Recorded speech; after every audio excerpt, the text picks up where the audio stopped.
اهلا بكل متابعين ابولو ليج.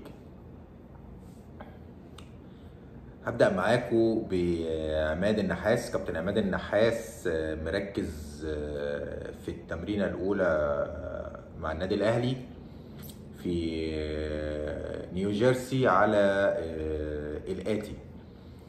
بالمناسبة الأجواء في نيوجيرسي مختلفة بالنقيض على الحالة اللي كانت عليها ميامي.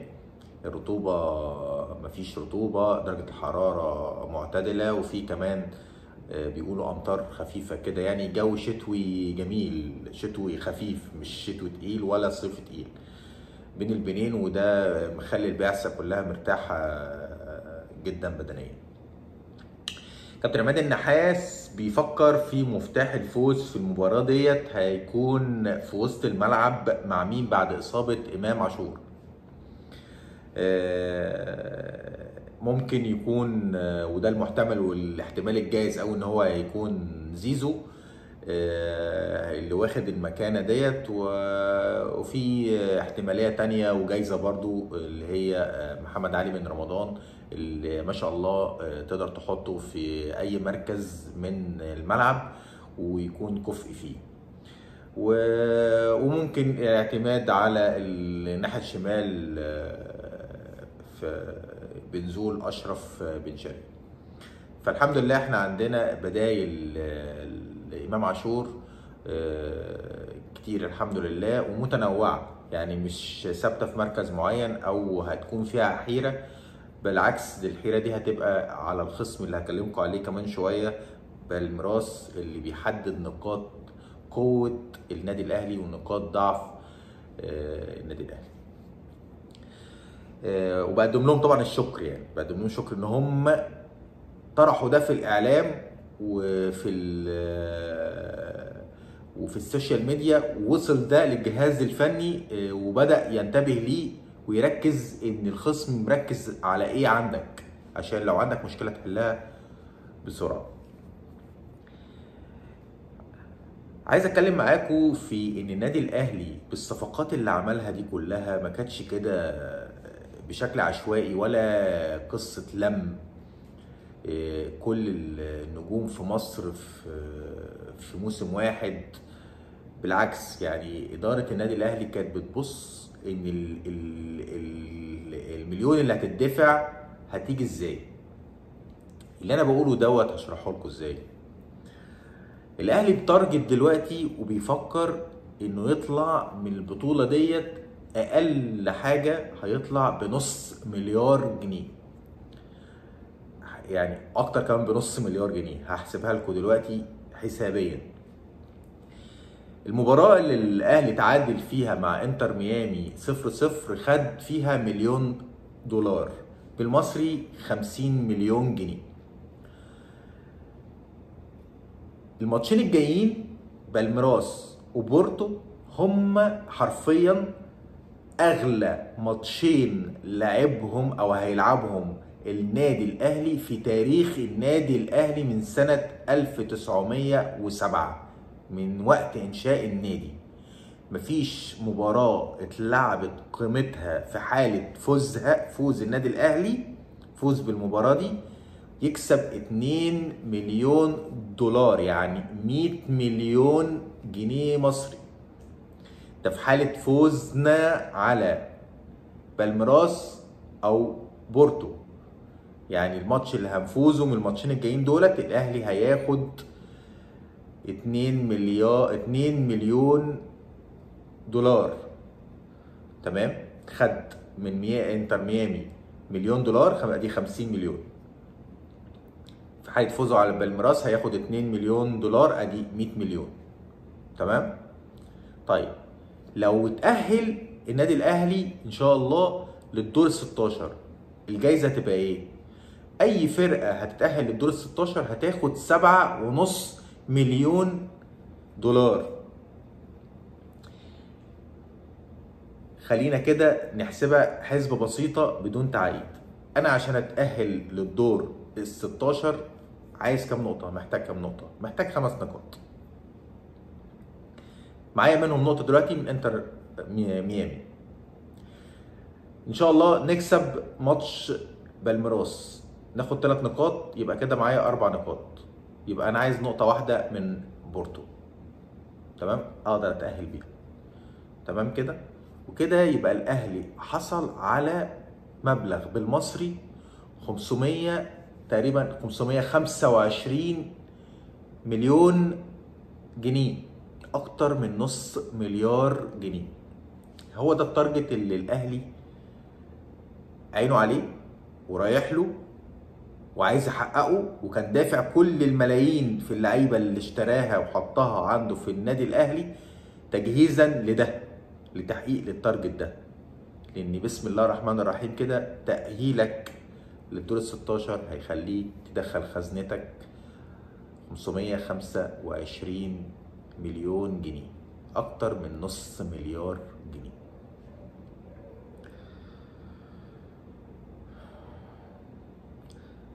موقع افريكا فوت الجنوب افريقي بيقول نصايح لسان داونز.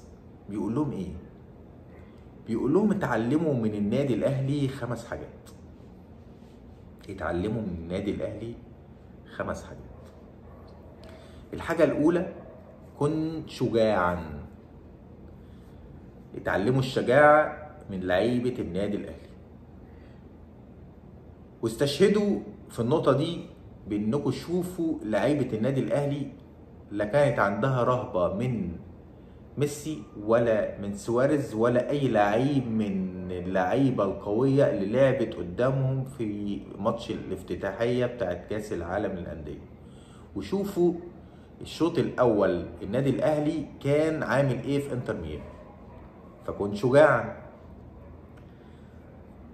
نمرة 2 اتعلموا الصلابة الدفاعية. شوفوا النادي الاهلي قدر ازاي يوقف خطورة ميسي وسواريز بكل الحرفنة اللي عند ميسي، بكل اداء ميسي وتاريخ ميسي افضل لعيب في تاريخ كرة القدم في التاريخ، ما كانش قادر يعمل حاجة مع دفاعات النادي الاهلي. فتعلموا الصلابة الدفاعية. 3 تعلموا العمل الجماعي وعدم الأنانية. اتقالت كده على فكرة على موقع افريكا فوت. استشهدوا بالخطأين اللي وقع فيهم النادي الاهلي في ماتش الافتتاح. الخطأ اللي عمله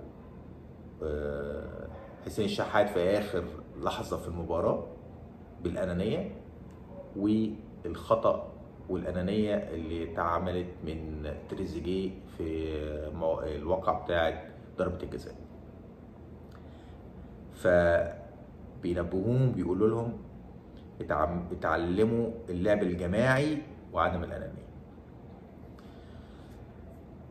4 اللعب تحت درجات الحرارة المختلفة، الحرارة العالية، الحرارة القليلة، الحرارة المتوسطة، أي أجواء للأجواء المختلفة. مش معنى إن أنت تلاقي جو ممطر فأنت تخسر، إن أنت تلاقي درجة حرارة عالية فإنك تخسر، في إن يبقى في رطوبة عالية فإنك تخسر. لا، اتعلم من النادي الأهلي إن هو بيلعب في أي أجواء، وشفناه ده في اليابان لما كانت درجات الحرارة تحت الصفر، وشفناه في جنوب أفريقيا لما كانت درجة الحرارة عالية، وشفناه في ميامي لما الرطوبة كانت عالية. أي أجواء النادي الأهلي بيلعب فيها. نمرة 4. نمرة 5 اغتنموا الفرص المتاحة. النادي الأهلي بيغتنم أي فرصة متاحة ليه وبيحرز الهدف بتاعه وبيحصل على الهدف بتاعه اللي هو الفوز بالمباراة. واستشهدوا بان الاهلي بيلعب لاخر دقيقه وبلس 90 كمان، بيكسب في بلس 90. شايفين افريكا فوت بتستشهد بايه وبتنصح بيها سان داونز؟ بتستشهد بالنادي الاهلي وبتنصح بكل اللي انا قلته ده. سان داونز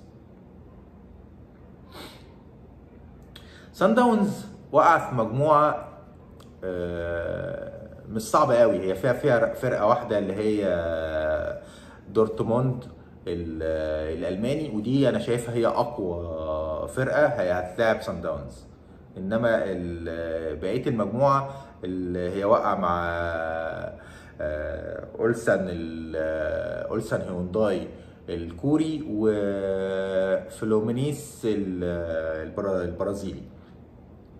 والفرقتين دولت مش اقوياء قوي، هي اكتر فرقه قويه هي دورتموند الالماني. ففرصها ان هي تبقى تتاهل للدور ال 16 عاليه كويسه، بس هم يركزوا في موضوع التاهل ده. في شبكه جلوبو البرازيليه حللت النادي الاهلي المواقع القوه فيها ومواقع الضعف، واديتها كده على طبق من ذهب لبالميراس. ده موقع شبكه جلوبو البرازيليه. فقالت ايه؟ قالت الاهلي عنده نقطتين قوه ونقطتين ضعف. النقطه الاولانيه للقوه عند النادي الاهلي هي نقطة الاستحواذ. الفريق بيقدر يستحوذ على الكورة أكتر مدة ممكنة، وهي دي الطريقة اللي أنا قلت لكم إن متبنيها الخواجة ريبيرو.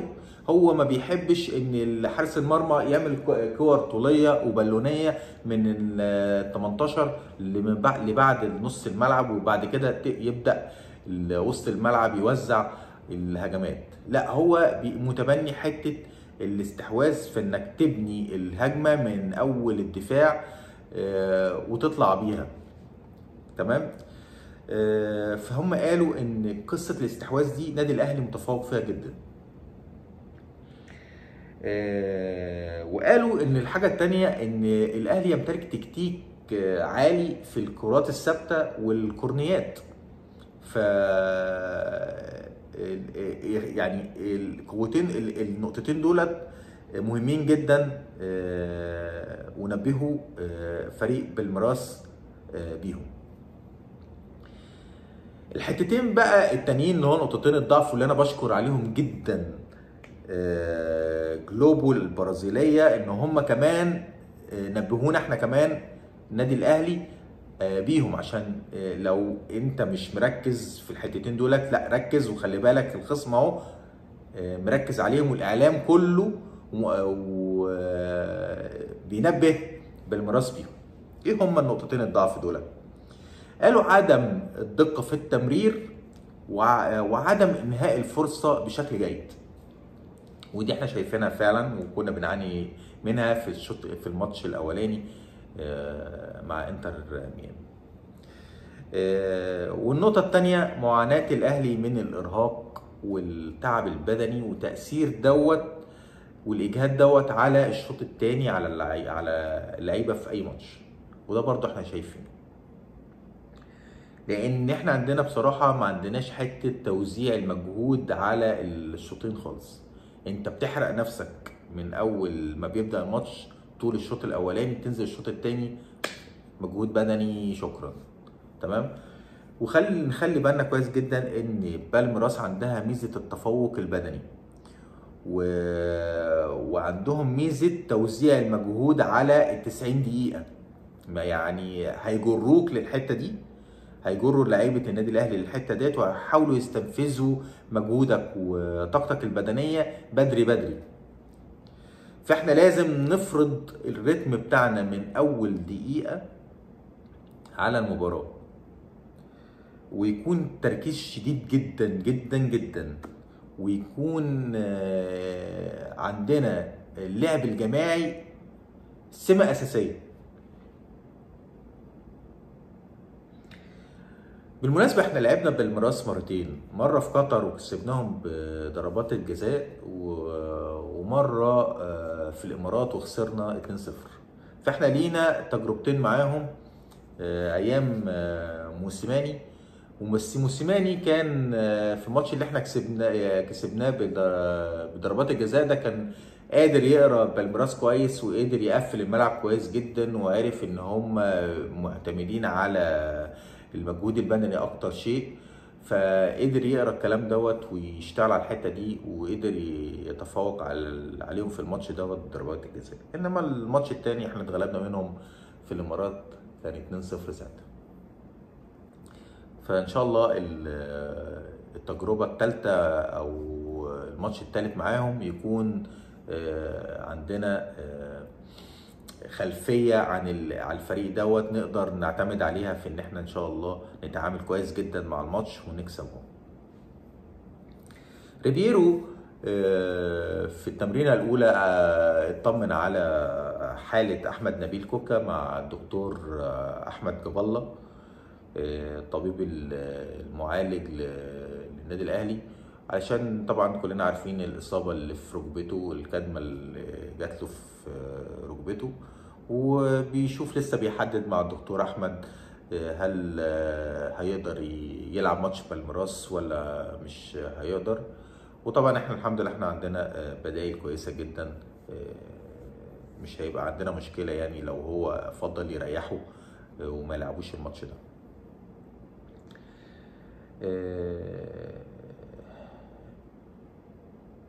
تركيز، كل التركيز على الجماعية وعدم الأنانية. أنا بعيدها للمرة ال10، ومتهيألي إن إحنا مش هنشوف الموقف ده تاني من لعيبة النادي الأهلي بعد الموقف اللي خده كابتن محمد يوسف وكابتن عماد النحاس والخواجة ريبيرو مع اللعيبة بالشكل الكامل، والكلام اللي اتقال ان الجماعية والنادي الاهلي لازم هو يتحط مرمى البصر بتاعنا. وان شاء الله باذن الله يوم الخميس مساء نفرح كلنا بالفوز على بالميراس، واشوفكم في فيديو قادم قريبا جدا.